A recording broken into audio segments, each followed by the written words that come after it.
I didn't have energy. It was very, very flat, the whole body. Don't remember last time I felt this weak. I didn't feel very well on court, but can happen. Couldn't serve it out and then struggled quite a bit.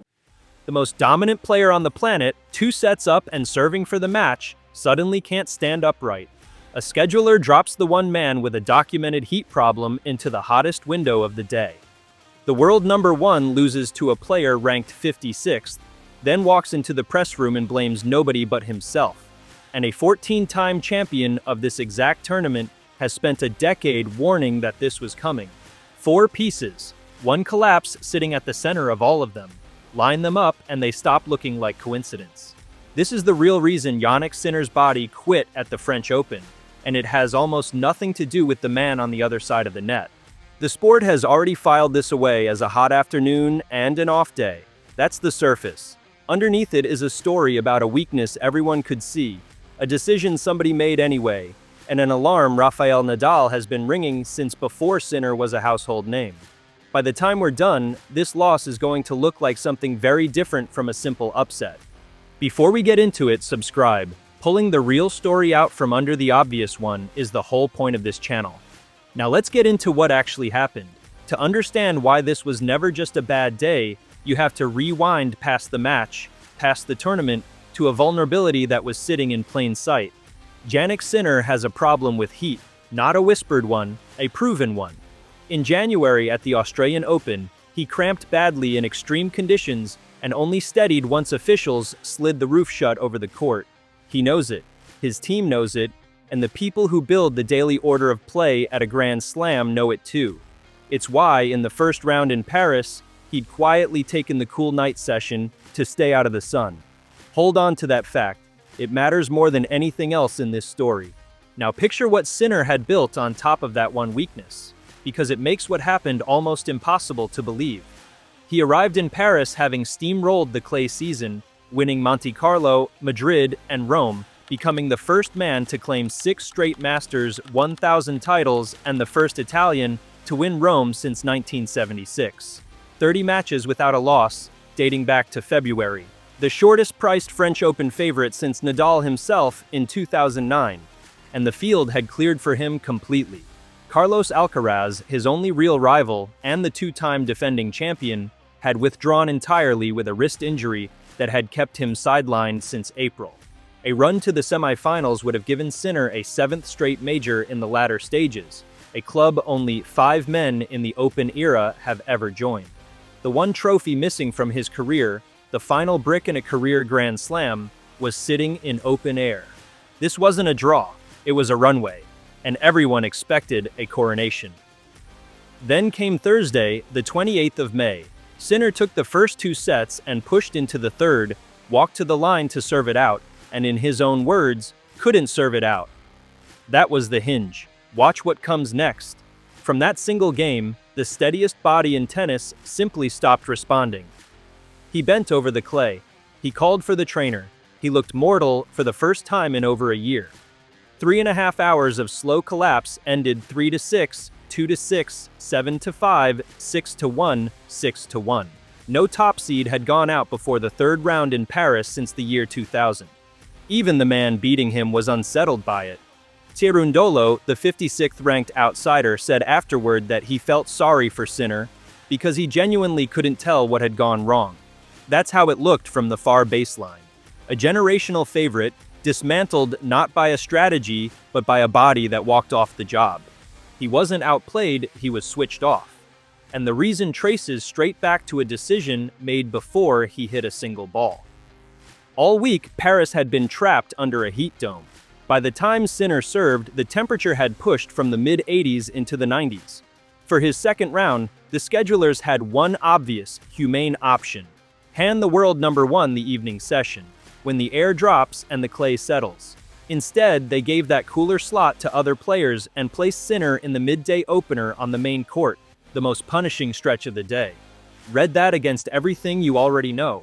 A player with a filmed, repeated history of breaking in heat. A player who had specifically chosen the night to protect himself. Dropped into the furnace anyway. When the order of play came out, the unease in Paris wasn't conspiracy theory, it was the obvious reading of the situation. which is where Nadal walks into this. Because if a single person alive has the standing to call this out, it's him. Nadal does not complain for effect. He's the most decorated clay court player in history, 14 times a champion on this very dirt, a competitor whose entire identity was built on refusing excuses. That's precisely why his words on this subject hit differently. And he has been saying this same thing in public for more than 10 years. Go back to 2020. After organizers stacked 5 matches onto this exact court, Philippe Chatrier, Nadal openly questioned the decision and called the way they'd built the day a risk. Here is the detail that should stop you cold. He said it minutes after beating a young, rising Jannik Sinner on that same court. The warning and the eventual victim were standing on the same clay years before any of this happened. Go back even further. As injuries spread across the tour, Nadal confronted the people running it directly, saying someone in charge needed to think harder about what was happening and to take the health of the players seriously. A year earlier, he'd branded a scheduling call at this tournament unfair, visibly furious that the calendar had forced him into a physical corner. And he knows the cost of heat in his own body. Even the king of clay handles extreme temperature badly. His own camp once described him shedding close to 4 kilos to dehydration in a single match. In his documentary, he admitted to years of health decisions that sat right on the edge of what was acceptable. This is a man who drove his body past every limit and paid for it the rest of his career. When Nadal says scheduling and conditions can break a player, he isn't speculating, he's a witness. So when Sinner folded in the midday heat, it wasn't a freak event with no explanation. It was the precise scenario Nadal had been describing for a decade. The greatest grinder the sport has ever produced had been pointing at the danger the whole time. In Paris, it finally landed on the one player everyone believed was bulletproof. And the heat here is not a turn of phrase, it's physiology, and physiology decides matches. Push an elite athlete into that kind of temperature, and a chain reaction begins. Core temperature climbs. Blood gets pulled from the working muscles to the skin to shed heat, so the engine runs lean while the heart redlines. Salt and water drain out faster than any changeover can replace. Past a threshold, the symptoms are textbook: cramping, nausea, a head that won't stop spinning. The exact condition Sinner was in when he reached for help. Want proof it was the body and not the tactics? Look at how the games fell. A normal upset is a slow leak, a break here, a break there. This was a drop off a cliff. From 2 sets and a break ahead, Sinner won 2 of the final 20 games. 2. You don't lose like that because the world number 56 suddenly outsmarts you. You lose like that when the body stops picking up the phone. He wasn't the only one cooking either. The same conditions had Casper Ruud calling himself a zombie on court, and another player collapsed outright at the end of a 5-setter. The furnace was burning the whole draw. Which brings us to the part that refuses to fit, the detail the whole story turns on. Sinner had every excuse preloaded and waiting. The heat, the slot, the history, a legend's vindicated warnings. He picked up none of them. He admitted he hadn't felt right, that many things came together to drain him. And then he said the line that stops you in your tracks. He waved the conditions off. Warm, sure, but not crazy warm. Fine to play. It was just me today. Think about what that takes. The easy move, the one nearly every athlete makes, is to point at the schedule and walk away clean. Sinner did the opposite. He took the whole thing on himself and tipped his cap to the underdog. So now you're holding 2 stories that won't line up. The schedule, the science, the 18 lost games, and Nadal's decade of warnings all say the favorite was cooked before he had a fair chance. The one man who actually lived it stares into the cameras and takes the bullet alone. One of those accounts is leaving something out. Working out which one is the real reason Sinner's body quit in Paris. And the fallout didn't stop with him. His exit cracked the entire tournament apart, with Alcaraz already gone and Novak Djokovic then stunned in the 3rd round by 19-year-old João Fonseca. Roland Garros was suddenly guaranteed a brand new Grand Slam champion. For the first time since the year 2000, neither of the world's top 2 men reached the 3rd round here. The duopoly that had swallowed 9 straight majors split open in one sweltering week.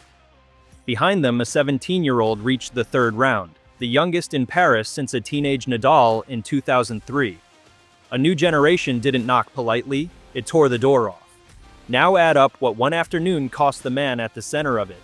The career Grand Slam pushed back a full year because Roland Garros won't return until 2027. The 30-match streak, gone. The 6-major run deep into the second week, snapped. And the aura, the unspoken belief that Sinner simply doesn't lose matches like this, shattered against an opponent ranked outside the top 50. He's still world number 1 on paper, but everyone chasing him learned the same lesson on the same day. The machine can break. The next test is already coming into view, Wimbledon. Sinner walks in as defending champion, and with Alcaraz still nursing that wrist, he's the favorite all over again. Grass is cooler, grass is faster. Grass hides the exact flaw that just buried him in Paris. He's even said he'll skip the grass warm-ups and use the time to process what went wrong. But the question now follows him onto every court he steps on. Because Nadal already told us it would. Pushed to the edge again, does the body hold, or does it fold the way it just did? That's no longer a one-off worry. Thanks to a 14-time champion who saw it coming, it's a structural one. So here's the real question, and I want it in the comments. Do you buy Sinner taking the entire blame on himself? Or did that midday scheduling decision quietly settle this match before he struck a ball? Whether you think the schedulers walked the favorite into a trap, or you think a champion simply had a bad day and owned it like a champion, the floor is open. Make your case. And if this is the kind of breakdown you come here for, the story underneath the headline, the thread nobody else bothers to connect, subscribe, and hit the bell. There's one of these in tennis every single week. The next one is why Wimbledon might be the most dangerous tournament of Sinner's career instead of the safest. I'll see you there.